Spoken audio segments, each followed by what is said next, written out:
Ideas. നമ്മളിന്ന് medieval സൊസൈറ്റീസിലെ മൂന്നാമത്തെ ചാപ്റ്ററാണ് സ്റ്റാർട്ട് ചെയ്യാൻ പോകുന്നത്. മധ്യകാലഘട്ടത്തിലെ ജൂത സമൂഹത്തെക്കുറിച്ചാണ് ഈ ഒരു ചാപ്റ്ററിൽ നമുക്ക് പഠിക്കാനുള്ളത്. നമ്മൾ നേരത്തെ പഠിച്ച കോൺസ്റ്റന്റൈൻ ചക്രവർത്തി ക്രിസ്തുമതം സ്വീകരിച്ചതോടെയാണ് ജൂതന്മാരുടെ ചരിത്രത്തിൽ മധ്യകാലഘട്ടം ആരംഭിക്കുന്നത് എന്ന് വേണമെങ്കിൽ പറയാം. കാരണം അതൊരു വലിയ മാറ്റത്തിൻ്റെ തുടക്കമായിരുന്നു. അതുവരെ അവർ അനുഭവിച്ചിരുന്ന പല സ്വാതന്ത്ര്യങ്ങളും പുതിയ നിയമങ്ങളിലൂടെ തടയപ്പെട്ടു. രാഷ്ട്രീയമായും സാമൂഹികമായും അവർ ഒറ്റപ്പെടാൻ തുടങ്ങി. സ്വന്തം നാട്ടിൽ ജീവിക്കാൻ പറ്റാത്ത സാഹചര്യം ഉണ്ടായപ്പോൾ അവർക്ക് എന്ത് ചെയ്യേണ്ടി വന്നു? അവർ പലായനം ചെയ്തു. മെഡിറ്ററേനിയൻ കടൽ കടന്ന് യൂറോപ്പിലേക്കും വടക്കേ ആഫ്രിക്കയിലേക്കും അറേബ്യൻ മണ്ണിലേക്കും അവർ ചിതറിപ്പോയി. ഇതിനെയാണ് നമ്മൾ ഡയസ്പോറ എന്ന് വിളിക്കുന്നത്. അങ്ങനെ സ്വന്തമായൊരു രാജ്യമില്ലാതെ ലോകത്തിൻ്റെ പല ഭാഗങ്ങളിൽ പുതിയ സാംസ്കാരിക കേന്ദ്രങ്ങൾ പണിതുയർത്തേണ്ടി വന്ന ഒരു ജനതയുടെ അതിജീവനത്തിൻ്റെ കഥയാണ് ഇനി നമ്മൾ കേൾക്കാൻ പോകുന്നത്. ജൂതന്മാരുടെ ചരിത്രത്തെക്കുറിച്ച് പറയുമ്പോൾ ഏറ്റവും പ്രധാനപ്പെട്ട ഒരു സ്ഥലമുണ്ട്. അതാണ് ജെറുസലേം. അവരുടെ ആത്മാവ് കുടികൊള്ളുന്ന വിശുദ്ധ നഗരം എന്ന് അറിയപ്പെടുന്നുണ്ട്. ഏതാണ്ട് 3000 വർഷങ്ങൾക്ക് മുൻപ്, അതായത് BCE 1000-ൽ ദാവീദ് രാജാവാണ് ജെറുസലേം കീഴടക്കി തൻ്റെ സാമ്രാജ്യത്തിൻ്റെ തലസ്ഥാനമാക്കി മാറ്റിയത്. ദാവീദ് രാജാവിനെ കുറിച്ച് നിങ്ങൾ കേട്ടിട്ടുണ്ടാകൂലേ? അദ്ദേഹത്തിന് ശേഷം മകനായ സോളമൻ അധികാരത്തിൽ വന്നു. സോളമൻ രാജാവാണ് ജൂതന്മാരുടെ അഭിമാനമായ ആദ്യത്തെ ദേവാലയം ജെറുസലേമിൽ പണിതത് എന്നാണ് അറിയപ്പെടുന്നത്. അക്കാലത്ത് അതൊരു മഹാത്ഭുതമായിരുന്നു. പക്ഷേ സോളമൻ്റെ മരണശേഷം ആ വലിയ സാമ്രാജ്യം ഇസ്രായേൽ എന്നും ജൂഡ എന്നും രണ്ടായി പിരിഞ്ഞു. എങ്കിലും ജെറുസലേമിനോടുള്ള അവരുടെ സ്നേഹം കുറഞ്ഞില്ല. പിന്നീട് വന്ന ജോഷിയ രാജാവിൻ്റെ കാലത്ത് ഈ ദേവാലയത്തെ ഏക ആരാധനാ കേന്ദ്രമായി പ്രഖ്യാപിച്ചിട്ടുണ്ട്. അതോടെ ലോകത്തിൻ്റെ ഏതു കോണിലുള്ള ജൂതന്മാരും പ്രധാന ഉത്സവങ്ങൾ ആഘോഷിക്കാൻ ജെറുസലേമിലേക്ക് വന്നുകൊണ്ടിരുന്ന ഒരു പതിവ് ഉണ്ടായിരുന്നു. അവർക്ക് ജെറുസലേം വെറുമൊരു നഗരമായിരുന്നില്ല, മറിച്ച് അവരുടെ ദൈവത്തിൻ്റെ വാസസ്ഥലമായിട്ടാണ് അവർ കണ്ടിരുന്നത്. അടുത്തത് നമുക്ക് ജൂതചരിത്രത്തിലെ ഏറ്റവും കഠിനമായ പ്രവാസത്തിൻ്റെയും തിരിച്ചുവരവിൻ്റെയും കാലഘട്ടത്തെക്കുറിച്ച് നോക്കാം. മുന്നേ പറഞ്ഞ പോലെ ആ സന്തോഷകരമായിട്ടുള്ളൊരു കാലഘട്ടം അധിക നാൾ നീണ്ടു നിന്നിരുന്നില്ല. BCE 587-ൽ ബാബിലോണിയക്കാർ ജെറുസലേം ആക്രമിച്ചു. ക്രൂരമായ ആ യുദ്ധത്തിൽ സോളമൻ രാജാവ് പണിത ആ വിശുദ്ധ ദേവാലയം അവർ തകർത്തു കളഞ്ഞു. അവിടുത്തെ പ്രമുഖരായ ജൂതന്മാരെയെല്ലാം തടവുകാരായി ബാബിലോണിലേക്ക് നാടുകടത്തി. സ്വന്തം മണ്ണിൽ നിന്നും പ്രിയപ്പെട്ട ദേവാലയത്തിൽ നിന്നും അകന്ന് കണ്ണീരോടെ കഴിഞ്ഞ ആ കാലത്തെയാണ് നമ്മൾ ബാബിലോണിയൻ പ്രവാസം എന്ന് വിളിക്കുന്നത്. വർഷങ്ങൾക്ക് ശേഷം ചരിത്രം വീണ്ടും മാറിമറിഞ്ഞു. പേർഷ്യൻ രാജാവായ സൈറസ് ബാബിലോൺ കീഴടക്കിയപ്പോൾ ജൂതന്മാരോട് കാരുണ്യം കാണിച്ചു. അവർക്ക് സ്വന്തം നാട്ടിലേക്ക് മടങ്ങാൻ അദ്ദേഹം അനുവാദം നൽകി. അതൊരു വലിയ തിരിച്ചുവരവായിരുന്നു. പിന്നീട് BCE 164-ൽ ഹസ്മോണിയൻ രാജവംശത്തിന് കീഴിൽ ജെറുസലേം വീണ്ടും ഒരു സ്വതന്ത്ര ജൂതരാജ്യത്തിൻ്റെ തലസ്ഥാനമായി മാറിയിട്ടുണ്ട്. തകർച്ചകളിൽ നിന്ന് ഫിനിക്സ് പക്ഷിയെ പോലെ അവർ ഉയർത്തെഴുന്നേറ്റ കാലമായിരുന്നു അതെന്ന് നമുക്ക് വേണമെങ്കിൽ പറയാൻ പറ്റും. പക്ഷേ ആ സ്വാതന്ത്ര്യവും അധിക കാലമൊന്നും നീണ്ടു നിന്നില്ല. BCE 63-ൽ റോമക്കാർ എന്ത് ചെയ്തു? ആ പ്രദേശവും കീഴടക്കി. അവർ അതിന് യൂഡിയ എന്ന പുതിയ പേരും നൽകി. തുടക്കത്തിൽ ജൂതന്മാരായ രാജാക്കന്മാരെ തന്നെ ഭരിക്കാൻ റോമക്കാർ അനുവദിക്കുകയൊക്കെ ചെയ്തു. അങ്ങനെ ഭരിച്ചിരുന്ന ഒരാളായിരുന്നു ഹെരോദ് രാജാവ്. അദ്ദേഹം ജെറുസലേമിലെ ദേവാലയം വലിയ രീതിയിൽ പുതുക്കി പണിയൊക്കെ ചെയ്തു. എങ്കിലും ജനങ്ങൾക്ക് അദ്ദേഹത്തോട് വലിയ താല്പര്യമൊന്നുമില്ലായിരുന്നു. ഹെരോദ് രാജാവിൻ്റെ ഭരണശേഷമാണ് കാര്യങ്ങൾ മാറിയത്. റോമക്കാർ നേരിട്ട് ഭരണം ഏറ്റെടുത്തു. രാജാക്കന്മാർക്ക് പകരം റോമൻ ഉദ്യോഗസ്ഥർ നാട് ഭരിക്കാൻ തുടങ്ങി. ഇത് ജൂതന്മാർക്കിടയിൽ വലിയ പ്രതിഷേധത്തിനൊക്കെ കാരണമായി. സ്വന്തം നാട്ടിൽ തന്നെ അന്യന്മാരാകേണ്ടി വരുന്ന അവസ്ഥയിലാണ് അവരന്ന് ജീവിച്ചിരുന്നത്. ഈ ഒരു കാലഘട്ടത്തിലാണ് ജൂത സമൂഹത്തിനുള്ളിൽ വ്യത്യസ്തമായ ചിന്താഗതികൾ വളർന്നു വരുന്നത്. അത് നമുക്ക് എന്തൊക്കെയാണെന്നുള്ളത് നോക്കാം. നമ്മളിപ്പോൾ പഠിച്ച റോമൻ ഭരണകാലത്ത് ജൂതസമൂഹം 3 പ്രധാന വിഭാഗങ്ങളായി തിരിഞ്ഞിരുന്നു. അവർ ആരൊക്കെയാണെന്നും അവരുടെ വിശ്വാസങ്ങൾ എങ്ങനെയായിരുന്നു എന്നൊക്കെയാണ് നമുക്ക് ഇനി കൂടുതലായിട്ട് പഠിക്കാനുള്ളത്. അപ്പോൾ റോമൻ ഭരണത്തിന് കീഴിൽ ജൂതന്മാർക്കിടയിൽ പ്രധാനമായും 3 ഗ്രൂപ്പുകളാണ് ഉണ്ടായിരുന്നത്. അതിൽ ഒന്നാമത്തെ വിഭാഗമാണ് ഫരിസേയർ. സാധാരണക്കാരായ ജനങ്ങൾക്കിടയിൽ വലിയ സ്വാധീനമുണ്ടായിരുന്നവരായിരുന്നു ഫരിസേയർ വിഭാഗത്തിലുള്ളവർ. തോറയിലെ നിയമങ്ങൾ പഠിപ്പിക്കുക എന്നതായിരുന്നു ഇവരുടെ പ്രധാന ജോലി. വെറുതെ നിയമങ്ങൾ പറയുക മാത്രമല്ല, അത് നിത്യ ജീവിതത്തിൽ എങ്ങനെ പാലിക്കണമെന്നും അവർ ജനങ്ങൾക്ക് കാണിച്ചു കൊടുത്തുകൊണ്ടിരുന്നു. പള്ളികളിൽ ഇരുന്ന് അവർ വായ്മൊഴിയായി വന്ന പാരമ്പര്യങ്ങൾക്കും വലിയ വില നൽകി. സത്യത്തിൽ ജൂതമതത്തെ സാധാരണ വീടുകളിലേക്കും കുടുംബങ്ങളിലേക്കും എത്തിച്ചത് ഈ ഒരു വിഭാഗക്കാരാണ്. രണ്ടാമത്തെ വിഭാഗം വരുന്നത് സദൂക്യർ. ഇവർ കൂടുതലും പുരോഹിതന്മാരും നിയമ പണ്ഡിതന്മാരും അടങ്ങുന്ന ഒരു സമ്പന്ന വർഗ്ഗമായിരുന്നു. ഇവരുടെ ശ്രദ്ധ മുഴുവൻ ജെറുസലേം ദേവാലയത്തിലായിരുന്നു ഉണ്ടായിരുന്നത്. ഫരിസേയർ പറയുന്ന വായ്മൊഴി പാരമ്പര്യങ്ങളൊന്നും ഇവർ വിശ്വസിച്ചിരുന്നില്ല. പകരം എഴുതപ്പെട്ട നിയമങ്ങൾ മാത്രം ഇവർ പാലിക്കണമെന്ന് ഈ സദൂക്യർ വാദിച്ചുകൊണ്ടിരുന്നു. ഫരിസേയരുടെ ആശയങ്ങളെ ഇവർ ശക്തമായിട്ട് എതിർക്കുകയും ചെയ്തു. അതാണ് ഇവരുടെ മറ്റൊരു പ്രത്യേകത ഉണ്ടായിരുന്നത്. ഒരു തരത്തിൽ പറഞ്ഞാൽ നിയമങ്ങളെ എങ്ങനെ കാണണം എന്ന കാര്യത്തിൽ ഇവർ തമ്മിൽ വലിയ തർക്കങ്ങൾ തന്നെ അക്കാലത്ത് നിലനിന്നു നിന്നിരുന്നു എന്ന് പറയാം. നമ്മൾ നേരത്തെ പറഞ്ഞ രണ്ട് വിഭാഗങ്ങളിൽ നിന്നും തികച്ചും വ്യത്യസ്തമായി ചിന്തിച്ച ഒരു കൂട്ടരുണ്ടായിരുന്നു. അവരാണ് മൂന്നാമത്തെ വിഭാഗം, എസ്സീനുകൾ. ഇവർ അല്പം കടുത്ത നിലപാടുള്ളവരായിരുന്നു. ജെറുസലേം ദേവാലയത്തിലെ പുരോഹിതന്മാരുടെ രീതികളോട് ഇവർ വിയോജിപ്പ് പ്രകടിപ്പിച്ച് അവിടുന്ന് ഇറങ്ങിപ്പോയിട്ടുണ്ട്. എന്നിട്ട് എന്താണ് ചെയ്തത്? അവർ നേരെ വിജനമായ മരുഭൂമികളിൽ പോയി താമസിച്ച് പ്രാർത്ഥനയിലും തപസ്സിലും മുഴുകി അവർ ജീവിച്ചു. റോമക്കാരിൽ നിന്നും ദൈവം തങ്ങളെ രക്ഷിക്കുമെന്ന് അവർ ഉറച്ച് വിശ്വസിച്ചിരുന്നു എന്ന് പറയാം. എഴുതപ്പെട്ട നിയമങ്ങളിൽ അത്രമേൽ കർക്കശമായിട്ടാണ് അവർ പാലിച്ചു പോന്നിരുന്നത്. എന്നാൽ AD 70 ജൂതന്മാരുടെ ചരിത്രത്തെ കണ്ണീരിലാഴ്ത്തിയ ഒരു സംഭവം നടന്നു എന്ന് നമുക്ക് കാണാൻ സാധിക്കുന്നുണ്ട്. റോമക്കാർ ജെറുസലേം ആക്രമിക്കുകയും ജൂതന്മാരുടെ ആ വിശുദ്ധമായ രണ്ടാമത്തെ ദേവാലയം പൂർണ്ണമായും തകർക്കുകയും ചെയ്തു. ആത്മീയതയുടെ കേന്ദ്രമായിരുന്ന ക്ഷേത്രം ഇല്ലാതായതോടെ ജൂതന്മാർക്ക് പിടിച്ചു നിൽക്കാൻ പറ്റിയില്ല. അവർ തകർന്നു പോയി. പക്ഷെ അവിടെ നിന്നാണ് ആധുനിക ജൂതമതം ജനിക്കുന്നത്. ക്ഷേത്രമില്ലാത്തൊരു കാലത്ത് എങ്ങനെ മതം നിലനിർത്താമെന്ന് ചിന്തിച്ചവരാണ് റബ്ബിമാർ. അവർ തോറ എന്ന വിശുദ്ധ ഗ്രന്ഥത്തെ അടിസ്ഥാനമാക്കി പുതിയൊരു ജീവിത രീതി വികസിപ്പിച്ചെടുത്തു.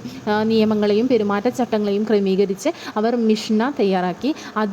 അതിന് നൽകിയ വിശദീകരണങ്ങളാണ് പിന്നീട് താൽമുദായി മാറിയത്. അങ്ങനെ ദേവാലയത്തിൽ നിന്നും വിശുദ്ധ ഗ്രന്ഥങ്ങളിലേക്ക് ജൂതമതം അതിൻ്റെ കേന്ദ്രമാക്കി മാറ്റി. നമുക്ക് ജൂതന്മാരുടെ വിശുദ്ധ ഗ്രന്ഥത്തെക്കുറിച്ച് കുറച്ചുകൂടി ഡീപ്പായിട്ട് മനസ്സിലാക്കാൻ നോക്കാം. മുസ്ലിങ്ങൾക്ക് ഖുറാൻ എന്ന പോലെയും ക്രിസ്ത്യാനികൾക്ക് ബൈബിൾ എന്ന പോലെയും ജൂതന്മാർക്ക് ഏറ്റവും പ്രധാനപ്പെട്ടതാണ് ഈ താനാക്ക്. ജൂതന്മാർ ഉപയോഗിക്കുന്ന ബൈബിൾ ഹീബ്രു ഭാഷയിലാണ് എഴുതപ്പെട്ടിരിക്കുന്നത്. അതുകൊണ്ട് തന്നെ ഇതിനെ ഹീബ്രു ബൈബിൾ എന്ന് വിളിക്കുന്നുണ്ട്. എന്നാൽ ഇതിൻ്റെ ഏറ്റവും ശരിയായ പേര് നമ്മൾ പറഞ്ഞ പോലെ താനാക്ക് എന്നാണ്. ഈ ഗ്രന്ഥത്തിൽ ആകെ 24 പുസ്തകങ്ങളുണ്ട്. ഇതിനെ പ്രധാനമായും 3 ഭാഗങ്ങളായിട്ടാണ് അവർ തിരിച്ചിരിക്കുന്നത്. ആ പേരുകൾ എങ്ങനെയാണ്? തോറ എന്നതിനർത്ഥം പഠിപ്പിക്കൽ എന്നാണ്. അടുത്തത് നെവിയും, പ്രവാചകന്മാരുടെ പുസ്തകങ്ങളാണിത്. കെതുവീം, എഴുത്തുകൾ അല്ലെങ്കിൽ സാഹിത്യങ്ങൾ എന്നാണ് ഇതിൻ്റെ അർത്ഥം വരുന്നത്. ഈ 3 ഭാഗങ്ങളുടെയും പേരിൻ്റെ ആദ്യ അക്ഷരങ്ങൾ TNK ചേർന്നാണ് താനാക്ക് എന്ന പേരുണ്ടായിട്ടുള്ളത്. ബാബിലോണിയൻ പ്രവാസത്തിന് ശേഷം തുടങ്ങി AD 90 റബ്ബിമാരുടെ ഒരു കൗൺസിൽ ചേരുന്നത് വരെയുള്ള ഏതാണ്ട് 500 വർഷത്തെ കാലയളവ് കൊണ്ടാണ് ഈ ഗ്രന്ഥങ്ങൾ ഇന്നത്തെ ഈ ഒരു രൂപത്തിലേക്ക് ക്രോഡീകരിച്ച് ചേർത്തിട്ടുള്ളത്. അതായത് നൂറ്റാണ്ടുകളുടെ ചരിത്രവും വിശ്വാസവും ഈ 24 പുസ്തകങ്ങളിൽ അടങ്ങിയിട്ടുണ്ട് എന്നുള്ളതാണ് അർത്ഥം. നമുക്ക് തോറയെക്കുറിച്ചും കുറച്ചും കൂടി കൂടുതലായിട്ട് മനസ്സിലാക്കാൻ നോക്കാം. ജൂതമതത്തിൻ്റെ ഹൃദയമിടിപ്പ് എന്ന് വിളിക്കാവുന്ന ഗ്രന്ഥമാണിത്. താനാക്കിലെ ഏറ്റവും വിശുദ്ധവും ആദരണീയവുമായ ഭാഗമാണ് തോറ, അല്ലെങ്കിൽ പഠിപ്പിക്കൽ അല്ലെങ്കിൽ ഉപദേശം എന്നാണ് ഈ ഒരു വാക്കിൻ്റെ അർത്ഥം വരുന്നത്. ഹീബ്രു ബൈബിളിലെ ആദ്യത്തെ 5 പുസ്തകങ്ങളെയാണ് നമ്മൾ തോറ എന്ന് വിളിക്കുന്നത്. ഇത് രചിച്ചത് മോശ ആണെന്നാണ് ജൂതന്മാർ വിശ്വസിക്കുന്നത്. ഈ 5 പുസ്തകങ്ങളിൽ എന്താണ് ഉള്ളത്? ഇതിലെ ആദ്യ പുസ്തകമായ ജനസിസ് ലോകത്തിൻ്റെ സൃഷ്ടിയെക്കുറിച്ചും അബ്രഹാമിൻ്റെയും അദ്ദേഹത്തിൻ്റെ വംശപരമ്പരയുടെയും ജീവിതത്തെക്കുറിച്ചും വിവരിക്കുന്നു. ബാക്കി 4 പുസ്തകങ്ങൾ പറയുന്നത് ഈജിപ്തിലെ അടിമത്തത്തിൽ നിന്നും മോശയുടെ നേതൃത്വത്തിൽ ഇസ്രായേൽ ജനത എങ്ങനെ മോചിപ്പിക്കപ്പെട്ടു എന്നതിനെക്കുറിച്ചാണ്. ഇതിൽ മോശയാണ് പ്രധാന കഥാപാത്രം അല്ലെങ്കിൽ പ്രധാന താരമായിട്ട് വരുന്നത്. മനുഷ്യൻ എങ്ങനെ ജീവിക്കണം എന്നതിനെക്കുറിച്ചുള്ള കൃത്യമായ നിർദ്ദേശങ്ങൾ തോറയിലുണ്ട്. അതിലേറ്റവും പ്രശസ്തമായ നിങ്ങൾ കേട്ടിട്ടുണ്ടാവും, 10 കൽപ്പനകൾ. കേൾക്കാൻ ചാൻസ് ഉണ്ട്.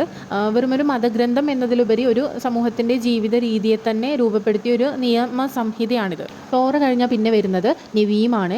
ഇതിൽ പ്രവാചകന്മാരുടെ ചരിത്രമാണുള്ളത്. ഇതിനെ തന്നെ 2ആയി തിരിച്ചിട്ടുണ്ട്. ഒന്ന് ഫോർമൽ പ്രോഫറ്റ്സ് ആണ്.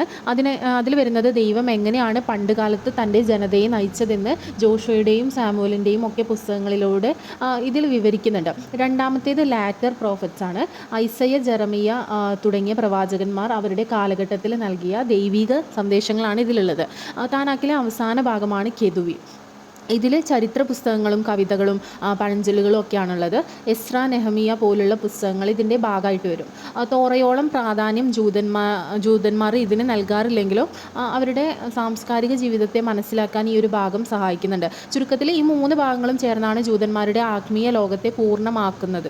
അപ്പോൾ വിശ്വാസം എന്നത് ജൂതന്മാർക്ക് വെറും ഒരു ആശയം മാത്രമല്ല, അതൊരു ജീവിത രീതി കൂടിയാണ്. അവരുടെ വിശ്വാസങ്ങളും നിത്യജീവിതവും എങ്ങനെയുള്ളതാണെന്നുള്ളത് കൂടി നമുക്ക് ഡീറ്റെയിൽ ആയിട്ട് നോക്കാം. ജൂതമതത്തെക്കുറിച്ച് പഠിക്കുമ്പോൾ ഏറ്റവും പ്രധാനമായിട്ട് ശ്രദ്ധിക്കേണ്ട ഒരു കാര്യമുണ്ട്. ഇത് കേവലം വിശ്വസിക്കേണ്ട കാര്യങ്ങളുടെ ഒരു പട്ടിക മാത്രമല്ല, മറിച്ച് എങ്ങനെ ജീവിക്കണം എന്ന് പഠിപ്പിക്കുന്ന ഒരു ജീവിത രീതി കൂടിയാണ്, വേ ഓഫ് ലൈഫ് കൂടിയാണ്. തോറയിലെ കൽപ്പനകൾ എങ്ങനെ പാലിക്കണം എന്നതിലാണ് ജൂതന്മാർ കൂടുതൽ ശ്രദ്ധ നൽകുന്നത്. അവരുടെ വിശ്വാസത്തിൻ്റെ കാതൽ എന്താണ്? ഈ പ്രപഞ്ചം മുഴുവൻ സൃഷ്ടിച്ച ഒരേ ഒരു ദൈവമേ ഉള്ളൂ എന്ന് ഉറച്ച വിശ്വാസമാണ് അവരുടെ ഒരു വിശ്വാസമായിട്ട് വരുന്നത്.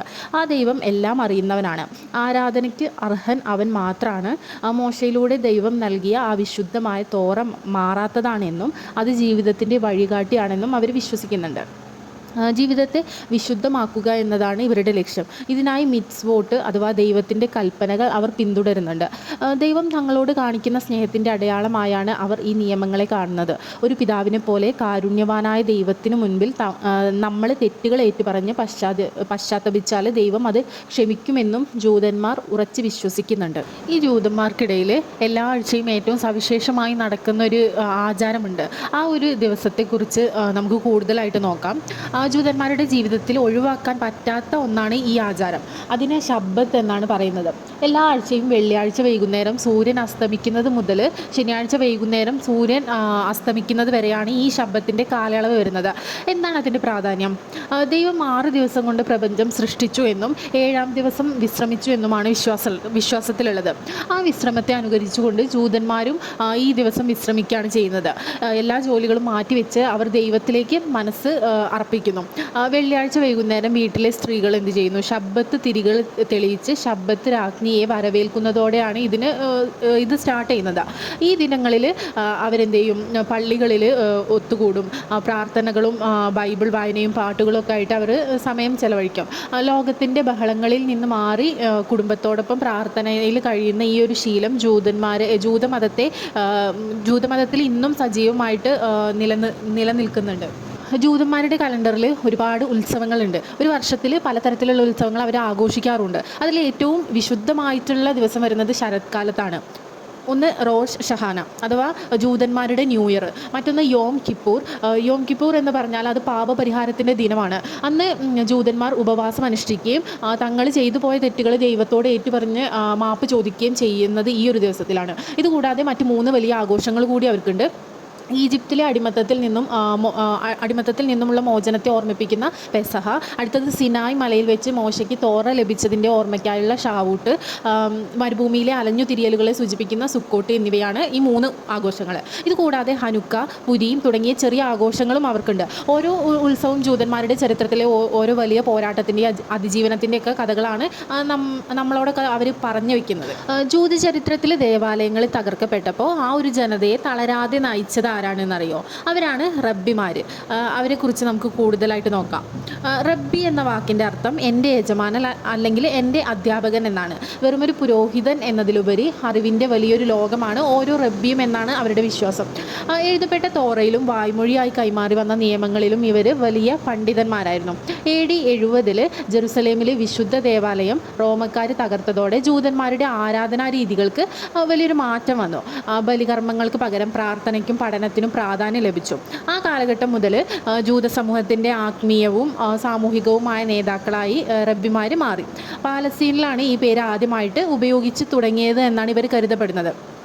സമൂഹത്തിന് അവർ നൽകുന്ന സേവനങ്ങളും അവരുടെ അറിവും കാരണം റബ്ബിമാർ ഇന്നും വലിയ രീതിയിൽ ബഹുമാനിക്കപ്പെടുന്നുണ്ട്. നിയമങ്ങൾ പറഞ്ഞു കൊടുക്കുക മാത്രമല്ല, തർക്കങ്ങൾ പരിഹരിക്കാനും ജനങ്ങളെ മുന്നോട്ട് നയിക്കാനും റബ്ബിമാർ അവരുടെ മുന്നിലുണ്ടായിരുന്നു. ചുരുക്കത്തിൽ ദേവാലയമില്ലാത്തൊരു കാലത്ത് ജൂതമതത്തെ ജീവനോടെ നിലനിർത്തിയത് ഈ റബ്ബിമാരുടെ അറിവും നേതൃത്വവും ഒക്കെയാണെന്നാണ് അവരുടെ വിശ്വാസത്തിലുള്ളത്. ജൂതമതത്തിലെ നിയമങ്ങളെയും പാരമ്പര്യങ്ങളെയും എങ്ങനെയാണ് അവർ വരും തലമുറയ്ക്ക് വേണ്ടിയിട്ട് കാത്തു സൂക്ഷിച്ചത് എന്നുള്ളത് നമുക്ക് ഡീറ്റെയിൽ ആയിട്ട് നോക്കാം. നമ്മൾ നേരത്തെ പറഞ്ഞല്ലോ AD 70 റോമക്കാർ ദേവാലയം തകർത്തതോടെ ജൂതന്മാർക്ക് അവരുടെ പഴയ രീതിയിലുള്ള ആരാധനകൾ നടത്താൻ കഴിയാതെയായില്ലേ. അവർക്ക് ജെറുസലേമിൽ പ്രവേശിക്കുന്നതിനും വിലക്കുണ്ടായിരുന്നു അന്നത്തെ കാലത്ത്. ഈ പ്രതിസന്ധി ഘട്ടത്തിലാണ് റബ്ബിമാർ ഒരു സുപ്രധാന തീരുമാനമെടുക്കുന്നത്. അതുവരെ വായ്മൊഴിയായി മാത്രം കൈമാറി വന്നിരുന്ന നിയമങ്ങളെല്ലാം അവർ എഴുതി വയ്ക്കാൻ തീരുമാനിച്ചു. അങ്ങനെയാണ് മിഷ്നയും താൽമുദും ഉണ്ടാകുന്നത്. മിഷ്ന എന്നാൽ പഠിപ്പിക്കൽ അല്ലെങ്കിൽ ആവർത്തനം എന്നാണ് അർത്ഥം. AD 200 യൂദാഹാനാസി എന്ന നേതാവാണ് ഇത് ക്രോഡീകരിച്ചിട്ടുള്ളത്. ഇതിൽ പ്രധാനമായും 6 ഭാഗങ്ങളുണ്ട്. ജീവിതത്തിൻ്റെ എല്ലാ മേഖലകളെയും ഇത് സ്പർശിക്കുകയും ചെയ്യുന്നുണ്ട്. ഒന്നാമത്തതാണ് കൃഷി. കൃഷി എന്താണ്? ഭൂമിയായും കൃഷിയുമായും ബന്ധപ്പെട്ട നിയമങ്ങളാണ് ഇതിൽ വരുന്നത്. രണ്ടാമത്തത് ഉത്സവങ്ങളിൽ ശബ്ദത്തും മറ്റ് ആഘോഷങ്ങളും എങ്ങനെ നടത്തണം എന്നാണ് ഡീറ്റെയിൽ ആയിട്ട് പറയുന്നത്. മൂന്നാമത്തെ സ്ത്രീകളിൽ വരുന്നത് വിവാഹമോചനം എന്നിവയെക്കുറിച്ചുള്ള കാര്യങ്ങളാണ്. അടുത്തത് നിയമങ്ങളാണ്. അതിൽ വരുന്നത് സിവിൽ, ക്രിമിനൽ നിയമങ്ങൾ, നഷ്ടപരിഹാരങ്ങൾ, ഇതൊക്കെയാണ്. അടുത്തത് വരുന്നത് ദേവാലയ രീതികൾ. അതിൽ ആരാധനാലയത്തിൻ്റെ ചടങ്ങുകളും കാര്യങ്ങളൊക്കെയാണ് വരുന്നത്. ലാസ്റ്റ് വൺ ശുദ്ധിയിൽ വരുന്നത് ശാരീരികവും ആത്മീയവുമായ ശുദ്ധിയെക്കുറിച്ചുള്ള നിബന്ധനകളാണ്. മിഷ്നയ്ക്കുള്ള വിശദീകരണങ്ങളാണ് താൽമുദ്. ഒരു ജൂതൻ തൻ്റെ ജീവിതം എങ്ങനെ ദൈവത്തിന് പ്രിയപ്പെട്ട രീതിയിൽ നയിക്കണം എന്നതിനെക്കുറിച്ചുള്ള ഒരു വലിയ ഒരു വിജ്ഞാന കോശമാണ് എന്ന് നമുക്ക് പറയാൻ സാധിക്കും. ജൂതചരിത്രത്തിലെ ഏറ്റവും വേദനിപ്പിക്കുന്നതും എന്നാൽ കുറച്ചും കൂടി ഇൻട്രസ്റ്റിംഗ് ആയിട്ടുള്ള പോരാട്ടങ്ങളുമാണ് ഇനി നമ്മൾ നോക്കാൻ പോകുന്നത്. അതെന്താണ്? റോമൻ സാമ്രാജ്യത്തിൻ്റെ അടിച്ചമർത്തലുകൾക്കെതിരെ അവർ നടത്തിയ ഒരു വിപ്ലവം. അപ്പോൾ നോക്കാം. റോമക്കാരുടെ ഭരണം ജൂതന്മാർക്ക് അത്ര എളുപ്പമുള്ള ഒന്നായിരുന്നില്ല. AD 66 സീലോട്സ് എന്നറിയപ്പെടുന്ന ഒരു കൂട്ടം തീവ്രവാദികളായ ജൂതന്മാർ റോമിനെതിരെ ആയുധമെടുത്തു. അവർ റോമൻ സൈന്യത്തെ ജെറുസലേമിൽ നിന്നും തുരത്തി അധികാരം പിടിച്ചെടുത്തു. പക്ഷേ ലോകം മുഴുവൻ അടക്കി ഭരിക്കുന്ന റോമൻ സൈന്യം അത് കണ്ടു നിൽക്കുമോ? ഇല്ലല്ലോ. അപ്പോൾ അവർ 4 വർഷത്തിന് ശേഷം, അതായത് AD 70 റോമൻ സൈന്യം ശക്തമായിട്ട് തിരിച്ചു വന്നിട്ടുള്ളത്. അവർ ജെറുസലേം വളഞ്ഞു, ആയിരക്കണക്കിന് ജൂതന്മാരെ അവർ കൊലപ്പെടുത്തി. ആ വിശുദ്ധ നഗരം അവർ വീണ്ടെടുത്തു. അതുമാത്രമല്ല, ജൂതന്മാരുടെ അഭിമാനമായിരുന്ന ആ വിശുദ്ധ ദേവാലയവും അവർ തകർത്ത് കളഞ്ഞു. അവശേഷിച്ച ജൂതന്മാരോട് നഗരം വിട്ടുപോകാനും അവർ ഉത്തരവിടുകയാണ് ചെയ്തിട്ടുള്ളത്. ഒരു ജനതയുടെ സ്വപ്നങ്ങളും ആരാധനാലയവും കൺമുന്നിൽ തകർന്നു വീണ ഒരു കറുത്ത അധ്യായമായിരുന്നു അത് നമുക്ക് പറയാൻ സാധിക്കും. പിന്നീട് എന്താണ് സംഭവിച്ചിട്ടുള്ളത്? AD 70 ആ ഒരു തകർച്ചയ്ക്ക് ശേഷവും ജൂതന്മാരുടെ പോരാട്ട വീര്യം അവസാനിച്ചിട്ടില്ലായിരുന്നു. തങ്ങളുടെ നഗരവും സ്വാതന്ത്ര്യവും തിരിച്ചു പിടിക്കാൻ വേണ്ടിയിട്ട് അവർ നടത്തിയ അവസാനത്തെ വലിയ ശ്രമത്തെക്കുറിച്ചും കൂടി നമുക്കൊന്ന് നോക്കാം. AD 70 എല്ലാം തകർന്നിട്ടും ഏതാണ്ട് 60 വർഷങ്ങൾക്ക് ശേഷം ജൂതന്മാർ വീണ്ടും ഒന്നിച്ചു. ഇത്തവണ അവർക്ക് നേതൃത്വം നൽകാൻ സൈമൺ ബാർ കൊക്മ എന്ന കരുത്തനായ ഒരു സൈനിക നേതാവുണ്ടായിരുന്നു. റോമക്കാരെ തങ്ങളുടെ മണ്ണിൽ നിന്ന് കെട്ടിയിട്ടിക്കാൻ വേണ്ടിയിട്ട് ബാർ കൊക്ബയുടെ നേതൃത്വത്തിൽ ജൂതന്മാർ അതിശക്തമായിട്ടുള്ളൊരു യുദ്ധം തന്നെ നടത്താൻ തീരുമാനിച്ചു. ഏതാണ്ട് 3 വർഷത്തോളം ഈ പോരാട്ടം നീണ്ടു നിന്നിട്ടുണ്ട്. പലയിടങ്ങളിലും റോമൻ സൈന്യത്തെ വിറപ്പിക്കാൻ അവർക്ക് കഴിഞ്ഞിട്ടുണ്ട്. പക്ഷേ റോമൻ സാമ്രാജ്യത്തിൻ്റെ വമ്പിച്ച സൈനിക ശക്തിക്ക് മുന്നിൽ പിടിച്ചു നിൽക്കുക എന്നുള്ളത് അവർക്ക് അത്ര പ്രയാസമുള്ളൊരു കാര്യമായിരുന്നു. AD 135 റോമക്കാർ ഈ വിപ്ലവത്തെ ക്രൂരമായി അടിച്ചമർത്തി. ബാർ കൊക്ബയും അദ്ദേഹത്തിൻ്റെ സൈനിക തലവന്മാരും ആ യുദ്ധത്തിൽ കൊല്ലപ്പെട്ടു. ഇത്തവണ റോമക്കാർ ജൂതന്മാരോട് ഒട്ടും ദയ കാണിച്ചില്ല. അവർ ജെറുസലേം നഗരം പൂർണ്ണമായും നശിപ്പിക്കുകയും ജൂതന്മാർക്ക് അവിടെ താമസിക്കുന്നത് നിയമം മൂലം നിരോധിക്കുകയും ചെയ്തു. അതോടെ ജൂതന്മാർക്ക് സ്വന്തം ജന്മനാട് പൂർണ്ണമായും നഷ്ടമായി എന്ന് പറയാം. ലോകത്തിൻ്റെ പല ഭാഗങ്ങളിലേക്ക് അവർ പലായനം ചെയ്ത് പോവുകയാണ് ചെയ്തിട്ടുള്ളത്. ജൂതമതത്തിലെ നിയമങ്ങളും ആചാരങ്ങളും മാത്രമല്ല ഉള്ളത്, ദൈവത്തെ ആന്തരികമായിട്ട് അനുഭവിക്കാൻ ശ്രമിക്കുന്ന ഒരു നിഗൂഢ വശം കൂടിയുണ്ട്. ഇതിനെയാണ് നമ്മൾ ജൂത മിസ്റ്റിസിസം എന്ന് വിളിക്കുന്നത്. ഇതിലേറ്റവും പ്രധാനപ്പെട്ട ഒന്നാണ് കബാല. 13-ാം നൂറ്റാണ്ടിലാണ് ഇതിന് വലിയ പ്രചാരം ലഭിക്കുന്നത്. ദൈവത്തിൻ്റെ സ്വഭാവം, പ്രപഞ്ചത്തിൻ്റെ സൃഷ്ടി, മനുഷ്യൻ്റെ ആത്മാവ് എന്നിവയെക്കുറിച്ചുള്ള രഹസ്യങ്ങൾ മനസ്സിലാക്കലാണ് ഇതിലൂടെ ശ്രമിക്കുന്നത്. സോഹാർ എന്നറിയപ്പെടുന്ന ഗ്രന്ഥമാണ് ഇതിൻ്റെ പ്രധാന അടിസ്ഥാനത്തിൽ വരുന്നത്. മറ്റൊരു കൗതുകകരമായ കാര്യം എന്താണെന്ന് വെച്ചാൽ, പ്രാചീന കാലത്ത് ജൂതന്മാർക്കിടയിൽ നിലനിന്നിരുന്ന മാന്ത്രിക വിദ്യകളാണ് ഇവർ ഉപയോഗിച്ചു വന്നിരുന്നത്. രോഗങ്ങൾ മാറ്റാനും അപകടങ്ങളിൽ നിന്ന് രക്ഷപ്പെടാനുമായിട്ട് അവർ പ്രത്യേക തരം ഏലസുകൾ ഉപയോഗിച്ചിരുന്നു. ഇതിൽ ദൈവത്തിൻ്റെ പേരുകളോ ബൈബിൾ വാക്യങ്ങളോ ആയിരിക്കും എഴുതിയിട്ടുണ്ടാവുക. ഇതൊക്കെ കേവലം അന്ധവിശ്വാസമായല്ല, മറിച്ച് ദൈവത്തിൻ്റെ ശക്തിയെ തങ്ങളുടെ സംരക്ഷണത്തിനായിട്ട് ഉപയോഗിക്കുന്ന ഒന്നായിട്ടാണ് അവർ കണ്ടിരുന്നത്. അറിവും വിശ്വാസവും അത്ഭുതങ്ങളും ചേർന്ന ഒരു ലോകമായിരുന്നെന്നാണ് ചുരുക്കത്തിൽ നമുക്ക് പറയാൻ സാധിക്കുന്നത്. നമുക്ക് ജൂതമതത്തിലെ ഗ്രന്ഥങ്ങളെയും അവരുടെ അറിവുകളെയും കുറിച്ച് നോക്കാം. ഗ്രന്ഥങ്ങൾ പ്രധാനമായും 2ആയിട്ടാണ് തരംതിരിച്ചിട്ടുള്ളത്. ഒന്ന് എക്സോതെറിക്, അഥവാ എല്ലാവർക്കും വെളിപ്പെടുത്തപ്പെട്ട അറിവുകൾ. തോറയിലെ നിയമങ്ങൾ, താൽമുദ്, ബൈബിള് എന്നിവ ഇതിൽ പെടുന്നുണ്ട്. ഇവ എല്ലാവർക്കും ലഭ്യമാണെങ്കിലും ഇവയുടെ അർത്ഥം പൂർണ്ണമായിട്ടും മനസ്സിലാക്കുക എന്നുള്ളത് അത്ര എളുപ്പമൊന്നുമല്ല. അത് കുറച്ചും കൂടി ഡീപ്പായിട്ടുള്ളതും കോംപ്ലിക്കേറ്റഡ് ആയിട്ടുള്ളതൊക്കെയാണ്. രണ്ടാമത്തേതാണ് എസോതെറിക്, അഥവാ നിഗൂഢമായ അറിവുകൾ. ഇത് എല്ലാവർക്കും ഉള്ളതല്ല, മറിച്ച് രഹസ്യമായി സൂക്ഷിച്ചിട്ടുള്ളതാണ്. ചിഹ്നങ്ങളിലൂടെയും നിഗൂഢമായ രഹസ്യങ്ങളിലൂടെയൊക്കെയാണ് ഇത് കൈമാറി വരുന്നത്. ഇതിൽ പ്രധാനമായും 3 പാരമ്പര്യങ്ങളാണുള്ളത്. ഒന്നാമത്തത് മെർക്കാബ മിസ്റ്റിസിസം. ഇതിൽ പറയുന്നത് എന്താണ്? ദൈവത്തിൻ്റെ സിംഹാസനത്തെക്കുറിച്ചുള്ള ദർശനങ്ങളാണ് ഇതിൽ പ്രധാനമായിട്ടുള്ളത്. രണ്ടാമത്തത് സോഹാർ കബാല. ഇത് പ്രപഞ്ച രഹസ്യങ്ങളെക്കുറിച്ചുള്ള ഡീപ്പായിട്ടുള്ളൊരു സ്റ്റഡിയാണ്. മൂന്നാമത്തത് മെഡീവൽ ഹസിഡിസം. ഇത് ഭക്തിക്കും പ്രാർത്ഥനയ്ക്കും പ്രാധാന്യം നൽകുന്ന മധ്യകാല ചിന്താഗതിയാണ്. ചുരുക്കത്തിൽ വെളിപ്പെടുത്തപ്പെട്ട നിയമങ്ങളും ഒളിഞ്ഞിരിക്കുന്ന രഹസ്യങ്ങളും ചേർന്നതാണ് ജൂതമതത്തിൻ്റെ ഒരു അറിവ് എന്ന് പറയുന്നത്. അപ്പോൾ ജൂതമതത്തെക്കുറിച്ചുള്ള നമ്മുടെ ഈ ചാപ്റ്റർ ഇവിടെ അവസാനിക്കാൻ പോവുകയാണ്. ലാസ്റ്റായിട്ട് നമുക്ക് എന്താണ് പറയാനുള്ളത്? ജനസംഖ്യയുടെ അടിസ്ഥാനത്തിൽ നോക്കിയാൽ ലോകത്ത് ഏകദേശം 1.5 crore ആളുകൾ മാത്രമാണ് ഇന്ന് ഈ മതം പിന്തുടരുന്നതുള്ളത്. ലോക ജനസംഖ്യയുമായി താരതമ്യം ചെയ്യുമ്പോൾ ഇതൊരു ചെറിയ സംഖ്യയാണെന്ന് തോന്നാം. പക്ഷേ ഈ ചെറിയ വിഭാഗം ലോകത്തിന് നൽകിയ സംഭാവനകൾ വളരെ വലുതാണ്.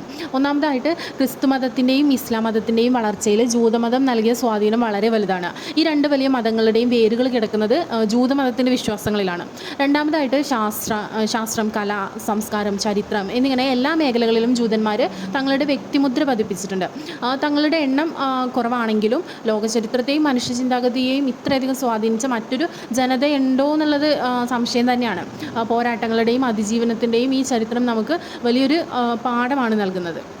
അങ്ങനെ മക്കളെ, ജൂതമതത്തിൻ്റെ ചരിത്രത്തിലൂടെയും വിശ്വാസങ്ങളിലൂടെയൊക്കെയുള്ള നമ്മുടെ ഈ ഒരു ജേണി ഇവിടെ കംപ്ലീറ്റ് ആവാണ്. ഈ ചാപ്റ്ററിൽ നിന്ന് നമ്മൾ മനസ്സിലാക്കിയ പ്രധാന കാര്യങ്ങൾ എന്തൊക്കെയാണ്? അതിജീവനത്തിൻ്റെ ഒരു ചരിത്രമാണെന്ന് പറയാൻ പറ്റൂലേ. പ്രവാസവും പീഡനങ്ങളും നേരിട്ടിട്ടും തോറയിലും തങ്ങളുടെ പാരമ്പര്യങ്ങളിലും ഉറച്ചു നിന്നുകൊണ്ട് ആയിരക്കണക്കിന് വർഷം അതിജീവിച്ച ഒരു ജനതയുടെ കഥ അല്ലേ. പിന്നുള്ളത് എന്താണ്? വിശുദ്ധ ഗ്രന്ഥങ്ങളുണ്ടായിരുന്നു. താനാക്ക് എന്ന ഹീബ്രു ബൈബിളും നിയമങ്ങളുടെ വിജ്ഞാനകോശമായ താൽമുദും അവരുടെ ജീവിതത്തിൻ്റെ ആധാരശിലകളാണെന്ന് നമുക്ക് പറയാൻ സാധിക്കും. പിന്നുള്ളത് ആത്മീയതയുടെ രണ്ട് തലങ്ങളാണ്. എല്ലാവർക്കും പ്രാപ്യമായ നിയമങ്ങളും രഹസ്യങ്ങളും ഒളിഞ്ഞിരിക്കുന്ന മിസ്റ്റിസിസവും ഈ മതത്തിന് ഒരുപോലെ അവകാശപ്പെട്ടതാണ് അല്ലേ. പിന്നുള്ളത് ആഗോള സ്വാധീനമാണ്. എണ്ണത്തിൽ കുറവാണെങ്കിലും ക്രിസ്തുമതം, ഇസ്ലാം മതം എന്നിവയുടെ രൂപീകരണത്തിലും ലോകശാസ്ത്ര സാംസ്കാരിക രംഗങ്ങളിലും ജൂതമതം നൽകിയ സംഭാവനകൾ ഒഴിച്ചുകൂടാനാവാത്തതാണ്. ചുരുക്കത്തിൽ ഉറച്ച ദൈവവിശ്വാസവും വിട്ടുവീഴ്ചയില്ലാത്ത ആചാരങ്ങളും അനുഷ്ഠാനങ്ങളും എങ്ങനെ ഒരു സമൂഹത്തെ ലോകചരിത്രത്തിൻ്റെ ഭാഗമാക്കി മാറ്റുന്നു എന്നതിന് ഏറ്റവും നല്ല ഉദാഹരണത്തിലൊന്നാണ് ജൂതമതം.